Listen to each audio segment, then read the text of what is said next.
I'm Don Duganhaus from the Paleontological Research Institution and its Museum of the Earth. We are going to look at where does gasoline go? It is obviously one source of carbon dioxide.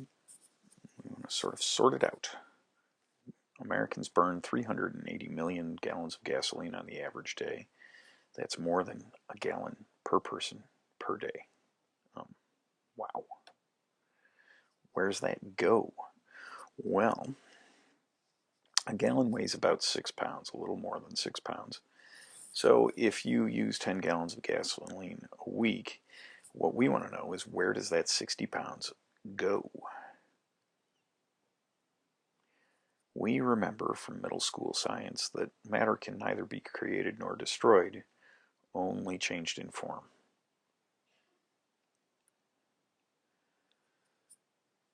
And in order to figure this out, we've got to think about what gasoline is. And it's a mixture of hydrocarbons, chemical compounds made of hydrogen and carbon. And there are some other additives in there in addition to the hydrocarbons, but that's mostly what it is.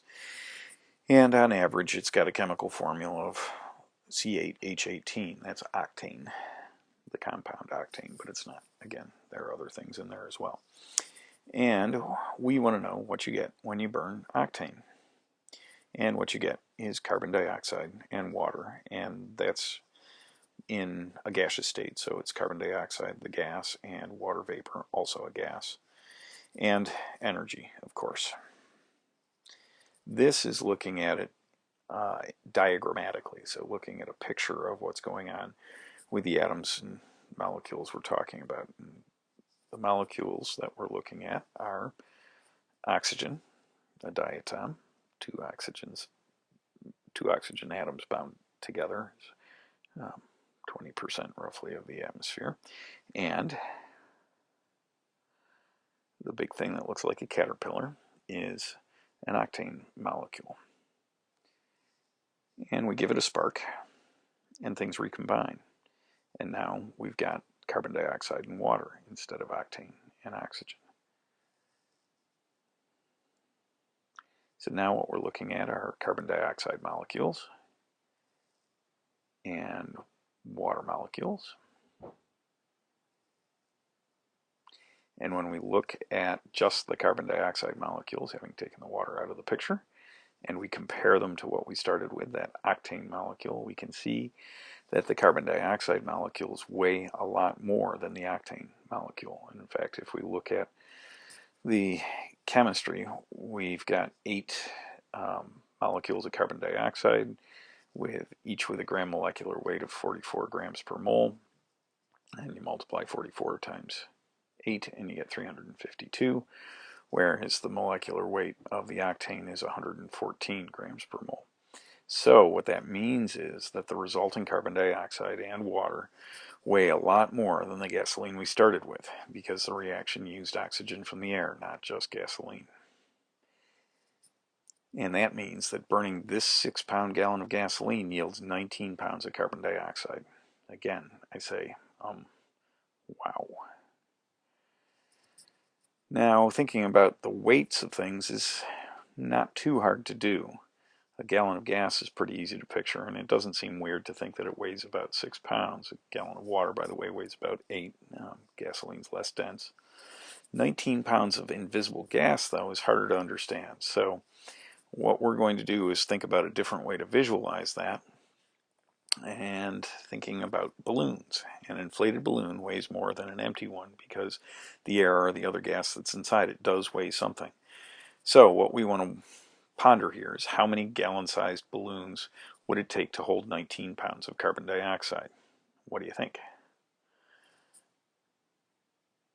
If you can, grab a balloon. If not, grab your imagination. Think about these things. Imagine what it's like to hold an empty balloon and think about how much it weighs, or, like I said, ideally hold a real one. Fill it up. Think about how much it weighs now. And it doesn't weigh very much. Think about some things that weigh about 19 pounds. Well, that's a little heavier than the heaviest common bowling ball. If you know maybe a 1-year-old child, that person might weigh about 19 pounds. You can think about 4 or 5 pound bags of sugar or something as well. So how many balloons would it take to add up to that much weight? And again, it's actually not just it's not the balloons that we're talking about, it's what's inside the balloons. It'd take about 1,100. That's a lot of balloons. Now, the first time I did this activity, I did it with 11 students. So I asked them to think about blowing up 100 balloons apiece and piling those up on the floor. You can change the numbers to match what you've got with your group. And here's a way to visualize it. Here comes 100 balloons. And let's do that 10 more times. So that gets us to 200, 300, 400,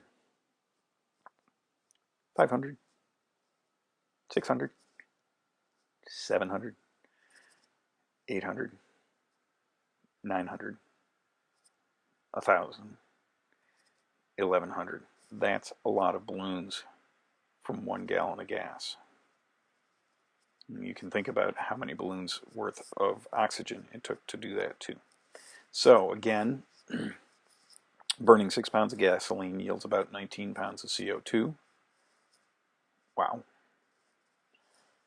And Americans burn 380 million gallons of gasoline on the average day.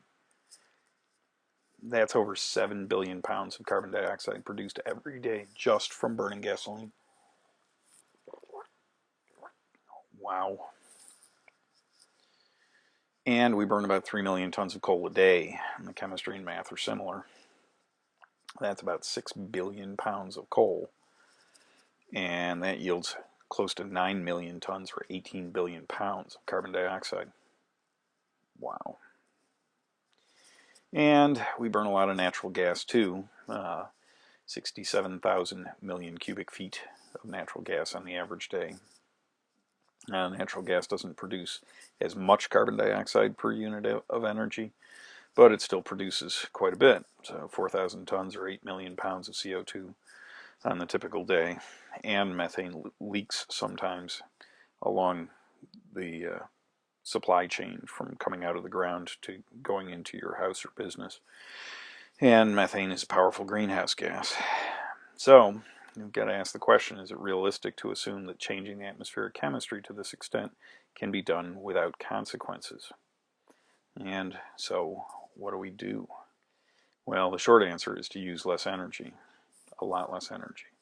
And that's a hard problem, but we can make a difference. And you can download this video without my audio as an interactive video at the following site.